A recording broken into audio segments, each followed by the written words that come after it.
자, 방금 보신 것처럼 서울 집값이 다시 들썩이자 정부가 결국에는 대출을 죄는 규제 카드를 꺼내들었습니다. 관련 내용은 석병훈 이화여자대학교 경제학과 교수와 함께 짚어보겠습니다. 교수님 어서 오십시오. 안녕하십니까. 어서 오십시오, 교수님.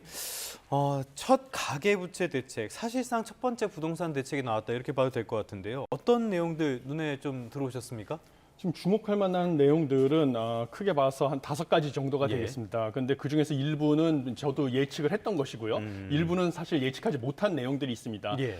먼저 5가지를 말씀드리면 첫 번째는 집값 소득 상관없이 주담대 한도를 6억 원으로 제한한 거. 그다음에 주담대 이용 시 6개월 내 전입 의무를 도입한 거. 예. 그다음에 대출 만기를 최장 30년으로 축소한 거. 그다음에 생애 최초 주담대 LTV를 70%로 하향 조정한 거, 소유권 이전 조건부 전세 대출 금지한 것. 이것이 사실 주목할 만한 규제인데요. 이 중에서 사실 제가 예측을 하지 못했던 것은 첫 번째 그 집값 소득 상관없이 주담대 한도를 6억 원으로 한정을 지은 것입니다. 이것은 그동안에 금융당국에서 우리가 대출 규제를 했던 원칙 중에 하나, DSR 규제의 원칙은 자신의 소득에 대해서, 즉 상환 능력 범위 내에서 대출을 받아라 하는 게 기본 원칙이었거든요.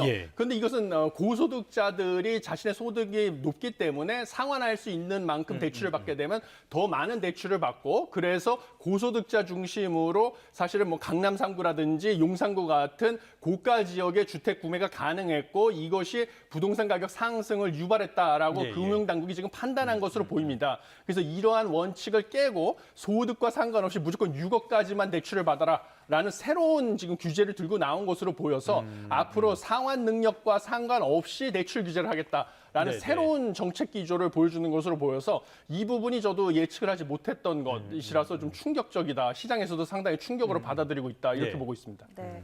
취지는 알겠는데 그 강도가 예상했던 것보다 조금 세서 많은 분들이 지금 놀란 상황입니다.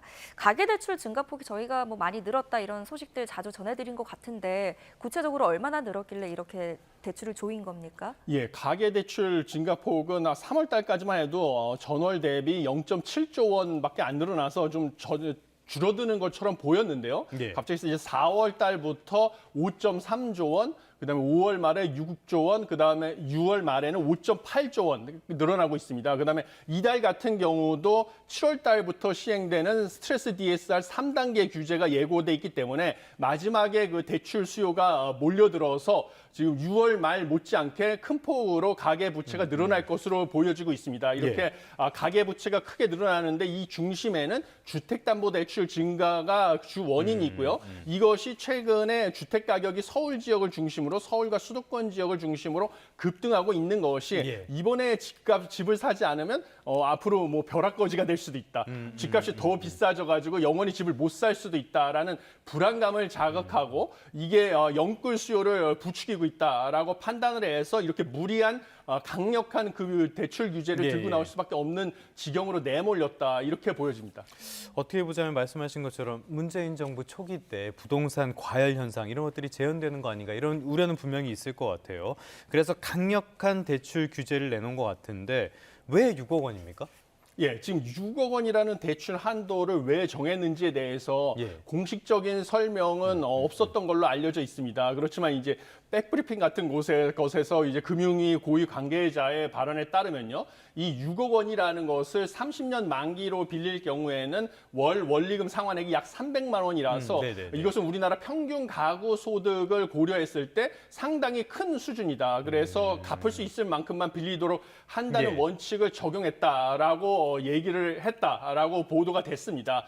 그렇지만 실제로 이 6억 원 이상의 대출자라는 것은 전체 대출자의 10% 미만인데 이들이 사실은 그동안의 DSR 규제 하에서는 고소득자들입니다. 상대적으로. 고소득자이기 때문에 이 고소득자들이 대출을 많이 받아서 이들이 사실 이번에 집값 상승의 도화선이 됐던 것은 토지거래 허가제가 해제가 되면서 집값이 급등했던 강남구, 그다음에 서초구, 송파구, 그래서 다시 서울시에서 토지거래 허가제를 확대 지정을 할 수밖에 없었던 용산구 같은 핵심 지역이었거든요. 이곳에 집을 살 수 있던 것들이 이제 고소득 맞벌이, 부부들이었는데 이들에 대한 대출 규제를 타겟팅하기 위해서 6억 원이라는 이 한도를 들고 나온 것으로 보여집니다. 실제로 이 데이터를 보면 서울에서 뭐 노원구, 도봉구, 강북구나 금천구, 관악구, 뭐 구로구, 중랑구 이런 지역을 제외한 나머지 지역이 사실은 6억 원을 넘어가는 대출을 받을 수 있는 예. 그런 지역이라는 것이 드러났고요. 6억 원 이상의 대출을 받으려면 상당히 DSR 규제 하에서도 고소득자만 제한이 되는 해당이 되는 사안이다 보니까 이런 고가 주택 지역, 그다음에 고소득자를 타겟팅해서 들고 나온 수치다 이렇게 예. 보시면 되겠습니다. 그런데 기존의 주택을 보유하고 있던 사람들에 대한 주담대도 막힌다고 하는데 이건 어떤 이야기입니까? 예, 이번에 그 규제 같은 경우는 사실상 1가구 1주택 원칙을 강제하는 것이다라고 네. 지금 보여지고 있습니다. 먼저 다주택자 같은 경우에는 수도권과 규제 지역, 지금 규제 지역은 용산구, 그다음에 강남 3구인데요. 규제 지역 내에서 추가로 주택을 구입하기 위한 주택담보대출이 전면 금지가 됩니다. 그래서 주택담보대출 비율 LTV 상한이 0%가 적용되기 때문입니다. 그래서 대출을 통한 추가 주택 매입을 불가능하게 만들겠다라는 것이 이번 규제의 핵심이고요. 예. 그다음에 1주택자의 경우에는 다른 주택으로 이사를 하기 위한 소위 말하는 갈아타기 위한 목적의 대출만 허용이 됩니다. 그런데 이때도 엄격하게 규제가 들어오는데요. 무엇이냐면 6개월 내에 기존에 보유한 주택을 처분해야 되는 조건이 따라붙습니다. 6개월 이내에 처분을 한다는 조건 하에서 수도권 규제 지역에는 LTV 상한 50%, 예. 그다음에 비규제 지역은 70%가 적용이 됐는데 만약에 6개월 이내에 기존의 주택을 처분하지 못할 경우에는 즉시 대출금을 상환해야 될 뿐만 아니라 앞으로 3년간 주택 관련 대출을 못 받게 하는 강력한 그 처벌을 받게 됩니다. 그래서 사실상 이거 1주택, 1가구 1주택을 그렇네요. 강제하는 네. 강력한 규제다 이렇게 보시면 되겠습니다. 근데 이제부터는 효과를 좀 분석을 해봐야 될 것 같은데요. 저는 이 정책 나오고 처음 들었던 생각이 이거 실수요자만 타격을 받는 게 아닌가라는 생각이 하나 들었고요. 두 번째로는 그렇기 때문에 이게 단기적인 충격을 넘어서 중장기적인 안정 효과가 있을 것인가 이 생각이 들었거든요. 먼저 실수요자 문제, 이거 현금 부자들에게만 유리하게 되는 거 아닙니까? 예, 저도 그 부분에 대해서 동의를 합니다. 예. 현금 부자가 유리할 뿐만 아니라요. 그다음에 뭐 무주택자들, 생애 최초 주택 구입자, 청년, 신혼부부 이런 부분들도 상당히 큰 타격을 받을 수밖에 없다 이렇게 보고 있습니다.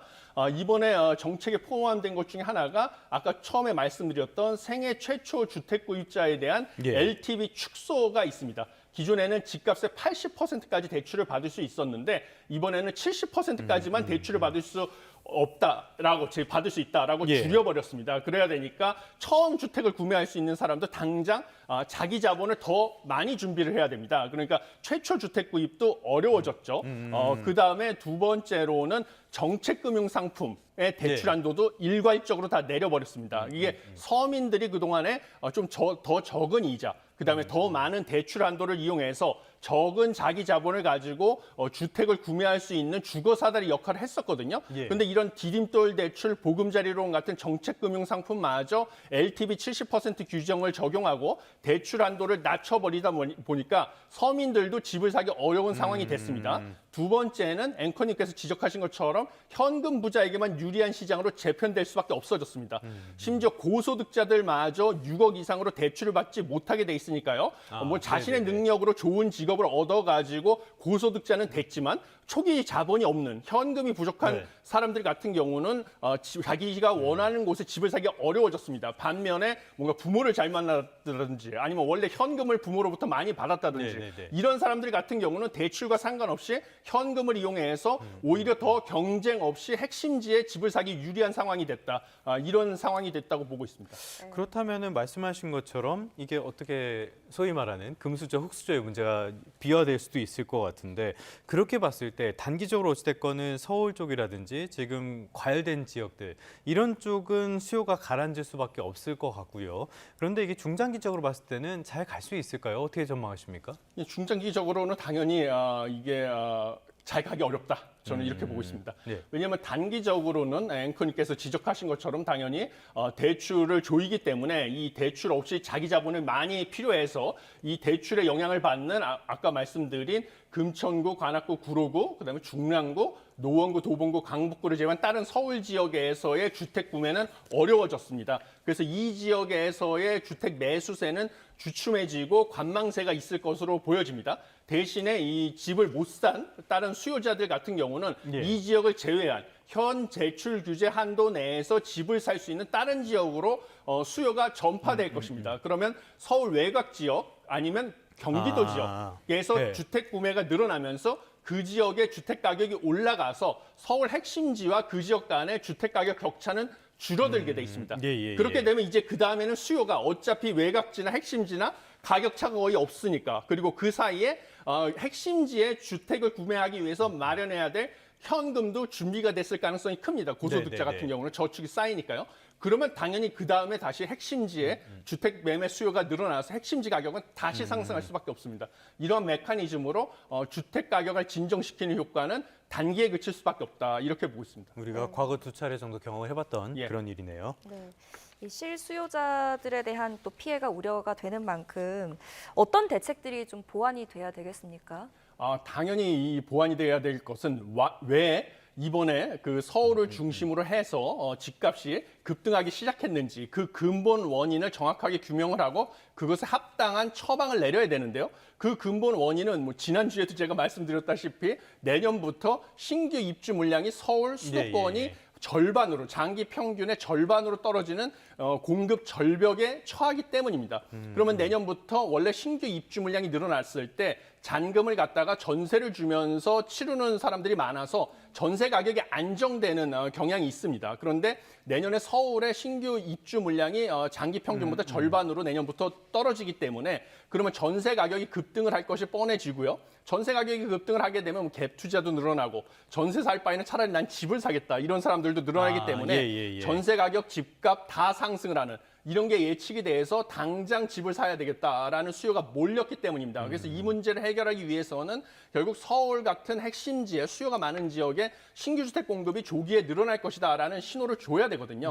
그런데 서울에는 결국은 빈 땅이 없기 때문에 재건축, 재개발에 대한 규제를 풀어주지 않으면 신규 주택 공급이 늘어난다는 신호를 줄 수가 없습니다. 그래서 재건축, 재개발에 대한 규제를 좀 풀어주는 그런 정책이 필요하고요. 그렇지만 현 정부에서 추진하는 정책들은 대부분이 공공임대주택을 통해서 공급을 늘리겠다라는 것인데 이것은 주택을 구매를 하고자 하는 것에 대한 수요의 적절한 처방이 아니다. 임대주택을 원해서 지금 집을 사는 게 아니거든요. 그렇기 때문에 이러한 바른 처방이 있어야 된다라고 보고 있습니다. 알겠습니다. 또 하나 좀 살펴봐야 될 게요. 이런 것들이 너무 유예기간 없이 하루 만에 시행이 돼서 이게 시장에 좀 혼란을 줬다. 또 하나는 대통령실에서 처음에는 이거 우리 대책이 아니다라고 나와서 더더욱 혼란을 준 측면들이 있는 것 같아요. 어떻게 보십니까? 예, 그렇습니다. 이게 사실은 원래 규제가 발표가 되면 규제가 시행되기 전에 마지막으로 좀 연끌을 해가지고 집을 사든지 무엇을 하든지 하겠다는 수요들이 몰릴 수밖에 없습니다. 이런 막판 연끌 수요를 차단하기 위해서 기습적으로 발표를 하고 바로 시행을 하겠다라는 의도로 보여집니다. 그래서 그것은 이해를 하지만요. 그러다 보면 이제 선의의 피해자들이 발생하는 것을 막을 길이 없습니다. 이번 같은 경우도 당장 그 다음 날부터 시행을 한다고 하니까 은행으로 금융 소비자들이 막 몰려 들어가서 대출 창구가 마비가 되고요. 그다음에 계약 말고 가계약이라는 것을 체결한 사람들이 자금을 마련하기 어려워서 낭패를 보고 뭐 가계약금을 배액 배상하는 상황에 내몰린다든지 이런 많은 피해를 볼 수밖에 없었습니다. 이래서 뭐 민심이 안 좋아져서 그랬는지 모르지만 또 뜬금없이 대통령실과 금융당국이 서로 상호 교감이 없이 금융당국이 발표를 했다라고 했다가 나중에 또 소통이 있었다라고 번복하는 해프닝까지 나온 상황을 봤을 때는요. 이렇게 정부조차도 혼란을 보이고 그리고 시장의 혼란까지 유발해서 좀 너무나 성급한 대책이 아니었냐 이런 아쉬움이 있습니다. 이번에 조금 더 정밀하게 나왔으면 효과가 더 좋지 않았을까라는 생각이 드는데 아쉬운 부분은 분명히 있는 것 같고요. 조금 전에 가계약 체결한 분들 말씀을 해주셨는데 이 기준 자체가 아직 명확하지는 않은 것 같아요. 가계약 체결한 분들은 대출을 이 기준에 따라서 받는 겁니까? 예전 기준에 따라서 받게 되는 겁니까? 지금 발표에 따르면요. 가계약이 아니라 실제로 계약을 체결한 사람만 지금 예전 기준에 따라서 전세 계약이든 매매 계약이든 예, 예, 대출 예. 규제를 적용을 받고요. 가계약은 인정이 되지 않는다라고 지금 보도가 된 것으로 알려져 있습니다. 네네네. 그래서 가계약자들 같은 경우 상당히 패닉에 빠져 있다. 이렇게 지금 알려지고 있습니다. 알겠습니다. 굉장히 어려운 문제. 이렇게 해서 그 뜨거운 지역들, 과열 지역들의 부동산 문제는 어느 정도 제어를 할 수 있을 것 같은데 지금 부동산 시장의 또 다른 문제라면 역시 양극화 문제잖아요. 이런 부분들은 어떻게 손봐야 될까요? 예, 양극화 문제는 결국은 근본적으로 양극화 문제를 해결을 하려면요. 예. 지금 지방에는 공급 과잉, 수요 대비 공급이 많은 상황이기 때문에 지방의 주택 수요를 늘리려면 지방으로 일자리를 많이 만들어서 사람들이 지방에 옮겨가서 살게 만드는 수밖에 없습니다. 예, 예. 그 특히 젊은 인구들이 지방으로 이전할 수 있도록 그래서 청년들의 일자리를 지방에 많이 만들기 위해서 뭔가 청년들의 창업이라든지 이런 것을 지방에서 쉽게 하게 그래서 지금 뭐 현 정부에서 추진하는 예를 들면 뭐 서울대 10개 만들기 프로젝트와 연계해 가지고요. 예. 뭐 청년 인재들이 지방에 가서 창업을 하고 지방의 대학의 수준을 끌어올려서 거기서 그 기업들에게 인재를 공급하는 이런 선순환 구조를 만들고요. 거기에다가 청년들이 살 수 있는 주택을 공급을 하고 그러면 이제 청년들이 거기에서 거주하면서 부동산의 수요가 늘어나서 서울 집값도 자동적으로 수요가 주니까 잡히는 이런 식의 정책을 추진하는 것이 근본적인 해법이 될 것이다. 이렇게 보고 있습니다. 네, 알겠습니다. 오늘 도움 말씀 여기까지 듣겠습니다. 지금까지 석병훈 이화여대 경제학과 교수와 함께했습니다. 잘 들었습니다. 고맙습니다.